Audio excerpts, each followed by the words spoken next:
বালুপাথরের শহর নামে পরিচিত বুলাগঞ্জ। ধুলাবালির এই শহরের প্রতিটি কোণায় রয়েছে প্রকৃতির অপার সৌন্দর্য, আর এই সৌন্দর্যের লীলাভূমির অন্যতম একটি নাম বুলাগঞ্জ সাদা পাথর। ঈদের আনন্দের পর আমরা চলে গেছিলাম বুলাগঞ্জ সাদা পাথরের অপার সৌন্দর্য লীলাভূমি দেখতে এবং সেটা উপভোগ করতে। আমার জীবনের তৃতীয় এতদূর কোন একটা ট্যুরে যাচ্ছে, যা ছিল অবিশ্বাস্য। এই জায়গায় শত শত মানুষ আসছে, কেউ আসছে পরিবার, আত্মীয় স্বজন এবং বন্ধু বান্ধবদের সাথে ঈদের আনন্দ উপভোগ করার জন্য। এই জায়গায় আসার পর আপনাদের সর্বপ্রথম টিকিট কালেক্ট করতে হবে। এখানে 8 জনের জন্য নাও রিজার্ভ করা হয় এবং 8 জনের জন্য 800 টাকা দিতে হয়। যদি আপনারা 4-5 জন আসেন সেক্ষেত্রেও আপনারা 8 জন মিলিত হতে হবে। আমরাও 8 জন ভাড়া করে নিয়ে নিলাম নৌকা। নৌকার এই ভ্রমণ ছিল সত্যি মন জুড়ানোর মতো। প্রচন্ড গরমের মাঝে যখন নৌকা চলার ফিলটা নিবেন তখন মনের অনুভূতিটা ভালো লাগতে শুরু হবে। চারিদিকে নৌকা ছুটাছুটি আপনার ভ্রমণের স্বাদকে আর কয়েক গুণ বাড়িয়ে দেয়। এই নৌকা চড়েই আপনাদের যেতে হবে সাদা পাথরের মেইন স্পটে। সেখানে যেতে যেতে দেখবেন আপনাদের মতোই শত শত মানুষ হেসে দুলে আনন্দের সাথে নৌকা দিয়ে পারাপার হচ্ছে। 5 থেকে 8 মিনিটের মাথায় এসে পৌঁছলাম কিনারায়। আবার এখান থেকেই 10 মিনিটের রাস্তা হাঁটি হাঁটি যেতে হবে মেইন স্পটের পানির কাছে। এই প্রচন্ড গরমের দিনে হাঁটা অনেক কষ্টকর। যদি এখানে সরকারিভাবে পর্যটকদের কথা চিন্তা করে মরুভূমির মতো গাড়ির ব্যবস্থা করা হতো, তাহলে আমার মনে হয় অনেক বেশি ভ্রমণ পিপাসু মানুষের কষ্ট সহজ হয়ে যেত এবং সরকারও পর্যটক আয়ের মাধ্যম পেত। হাঁটতে হাঁটতে একটা জিনিস দেখলাম, স্পটে যাওয়ার পথেই রয়েছে শত শত দোকান। সম্ভবত এই দোকানগুলোতেই ইন্ডিয়ান যত পণ্য রয়েছে সেগুলোই পাওয়া যায়। ফাইনালি আমরা মোটামুটি মেন স্পটে আইলাম। তো স্পটে একটা জিনিস মানে খুব বেশি আমার খেয়াল করলাম যে এখানে অনেক সময় আসতে দিবা না, পাথরগুলো খুব বেশি তিস্তা, মানে এখানে আমি অনেকবার স্লিপ পাইছি। তো আপনারা যারা আইবান তাদের শু বা অন্য কিছু নিয়ে খাওয়া যায়। বর্তমানে বাংলাদেশের অন্যতম জনপ্রিয় এবং আকর্ষণীয় পর্যটক কেন্দ্র সাদা পাথর। ভারতের মেঘালয় সীমান্ত ঘেঁষা এই অঞ্চলটি তার প্রকৃতির সৌন্দর্য, স্বচ্ছ পানির নদী আর লাখ লাখ সাদা পাথরের বিছনার জন্য পরিচিত।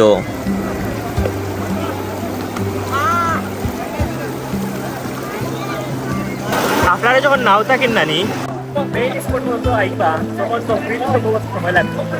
এই 10 মিনিটের রাস্তা একটু পরিমাণের মানে গরম লাগে ভাই, মানে পুরা লাগে 10 মিনিটের রাস্তা 1 ঘন্টা গেছে, মানে বেশি গরম লাগে।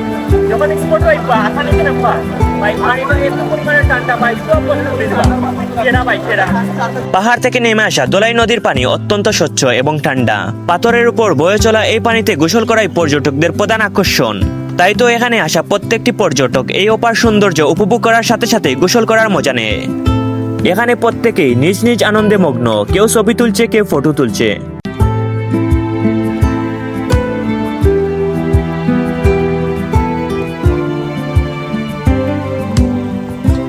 বর্তমান সময়ে এখানে প্রচুর গরম থাকার কারণে খুব বেশি মাথা ব্যথা এবং মাথা ভারী হয়ে যায়। সবাই কোনো মত করতে ইচ্ছা করতো না, মানে প্রচুর পরিমাণে আরাম লাগে ভাই, মানে খুব ভালো লাগে এখানে লাগে আওয়াটা পুরো চারশো। তবে আজকের সবচেয়ে সুন্দর দৃশ্যগুলো হলো এখানে মুরব্বী থেকে যুবক, পরিবার, আত্মীয় স্বজন সবাই আনন্দের সাথে ঘোরাতে আসছে এবং এই জায়গার প্রকৃত মজা অনুভব করছে। আর মজার বিষয় হলো যারা পানিতে নামছে তারা পানিতেই বসে হাসি ঠাট্টায় মেতে উঠছে এবং স্রোতের মজা নিচ্ছে। জিনিস ভালো লাগলো যে জালমুড়ি, ফুচকা সবকিছুই আছে। তো মুড়ি হইলে গিয়ে 50 টাকা করি আর ফুচকা হইলে গিয়ে 50 টাকা করি সম্ভবত। দেখি জালমুড়ি কিলাম, তো হইলে গিয়ে আমরা জালমুড়ি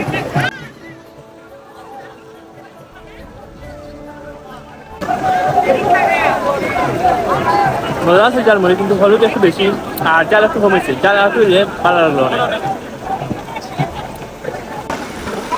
বন্ধু সাই ফ্রেজা দেখ তোর ভাই কই আইছে কালকে 1 লাখ টাকা স্লাইড পিজ্জা খাওয়ার চিন্তা বাজারটাও আমারও নিয়ে গেছো না। দেখ আজকে তোর ভাই সাদাবাদ তোর আসছে, সাদাবাদ তোর 1 লাখ মনে রাখিস ভাই মাইন্ডে। একটা জিনিস খেয়াল করলাম যে এই পরিবেশটা অনেক বেশি ঠান্ডা আর এই এরিয়াটা অনেক বেশি গরম, মানে মরুভূমির গরমের ফিলটা পাইবা এই এরিয়া, কিন্তু এখানে আওয়ার পরে জানি ঠান্ডা লাগে, খুব আরাম আছে ভাই। এই জায়গাতে আজকে বাংলাদেশের 64 জেলা থেকে মানুষ ভ্রমণ করতে আইছে। তো এটা মানে সব ফ্রি আছে, তো ফ্যামিলি নিয়ে সবাই আইছে। আর এই যে পানিটা দেখতে পাররা এটা ইন্ডিয়ার বোর্ড, মানে পাহাড় থাকি না, এটা পাহাড়ি ডলার পানি, পানি কমতে পারছে খুব ভালো লাগে। এখানে দেখতে পাররা বিজলি আছে আর এটা হইলে গিয়ে বাংলাদেশের শেষ মসজিদ, মানে এরপর হইলে গিয়া ইন্ডিয়া।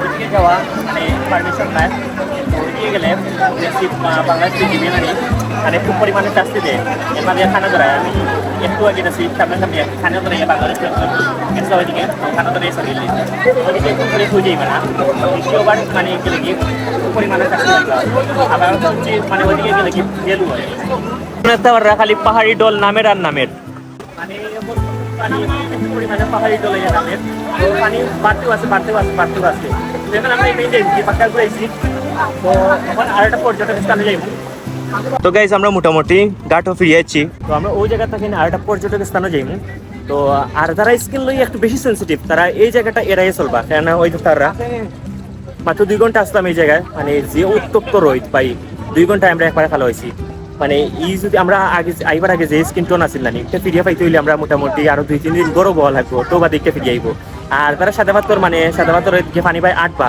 তারা একটু কেয়ারফুলি আটবা কেন এখানেও মানে অতিরিক্ত পানি থাকার কারণে মানে অতিরিক্ত পিছল হয়ে গেছে তো আমি অনেকটা দেখছি মানে খুব বাজে অবস্থায় পড়ছেন তো আট পাওয়া অনেক বেশি দুঃখ পাইছেন তো আপনার মানে একটু কেয়ারফুলি আটবা এই মুহূর্তে আমরা সাদা পাথর থেকে সরাসরি উদমাসরার উদ্দেশ্যে রওনা হব। পাহাড়ের বুক চিরে যেতে হয় উদমাসরা। এই দীর্ঘ গন্তব্য আমাদের ছিল অজানা। পুরো 1 ঘন্টার উপর রাইড করার পর আমরা ছোট্ট একটা ব্রেক নিলাম। মাহবুদ এত সুন্দর প্লেস আমি আমার জীবনের প্রথমবার সাদা পাথর ট্যুর মারছি। এই সাদা পাথর ট্যুর মারাতে গিয়ে যেন আমি অত সুন্দর সুন্দর প্লেস আমি দেখতাম পারবো আসলে আমি জীবনে কল্পনা করছিলাম না। আর আমরা সিলেট নানি একটার পরে একটা অসাধারণ পর্যটক স্থান আছে। তো আমরা এমন একটা ব্রেক লইছি অনেক বেশি আমরা রাইড করছি তো একটু জিরান লইলাম।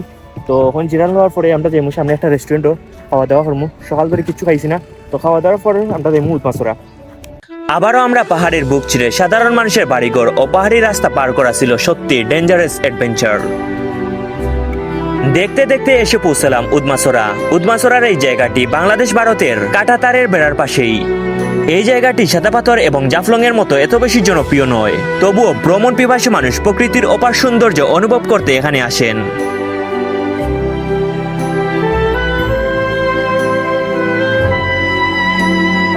পর্যটক কম থাকলেও এই জায়গাতে রয়েছে প্রকৃতির শান্তি, নীরবতা আর সুন্দর সময় কাটানোর জন্য একটি সুন্দর মুহূর্ত। এই জায়গাটি বর্ষাকালে আরো বেশি সুন্দর হয়ে ওঠে। আর সবচেয়ে মজার বিষয় হলো পাহাড়ের বুকে থাকা এই জায়গাটির নিচে শুধু বালি আর পাথর রয়েছে। বিশাল বড় বড় পাথর ভর্তি এই জায়গা। সাদা পাথর আইবা তারা এই জায়গাটা এড়িয়ে চলবা কেননা এই জায়গাটা এত বেশি সুন্দর না। আর পাথরগুলা সবগুলা মরা, মানে সবগুলা মরে গেছে, দেখতেও সুন্দর লাগে না। আর পানি অনেক বেশি কম। তো যারা সাদা পাথর আইবা তারা এই জায়গাটা না আইলেও চলবো। এটা হচ্ছে বাংলাদেশ ভারতের শেষ বর্ডার। তো এই লাইনের ওই পাশে যাওয়া নিষিদ্ধ। তো আর আপনারা কয়েকদিন আগে যে অনলাইনে একটা ভিডিও ভাইরাল দিয়েছিলাম মানে বিডিআর বা বিজিবির, তো ওই ভিডিওটা ওই সামনেই করছিল।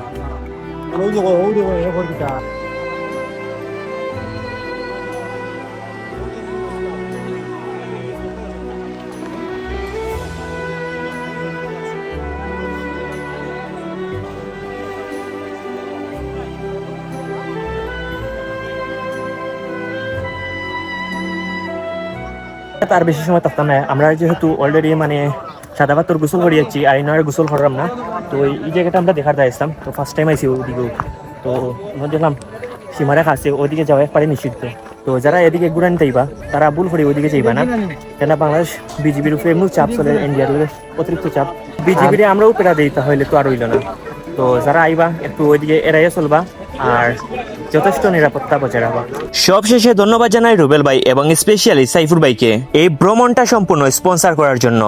জীবনের প্রথম ভ্রমণ আর মনের কোণায় শুধু প্রিয় ভাইদের ভালোবাসা, যা ছিল সত্যি অন্যরকম ভালো লাগা।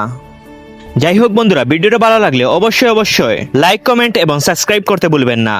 আপনাদের ভালোবাসার কারণেই আজ আমি এই জায়গায়। আমি চিরকৃতজ্ঞ আপনাদের প্রতি। আপনাদের প্রিয় ভালোবাসার মানুষ হিসেবে আমাকে সারা জীবন রাখবেন। দেখা হবে পরবর্তী কোনো ভিডিওতে। ততক্ষণ পর্যন্ত ভালো থাকুন, সুস্থ থাকুন। আল্লাহ হাফিজ।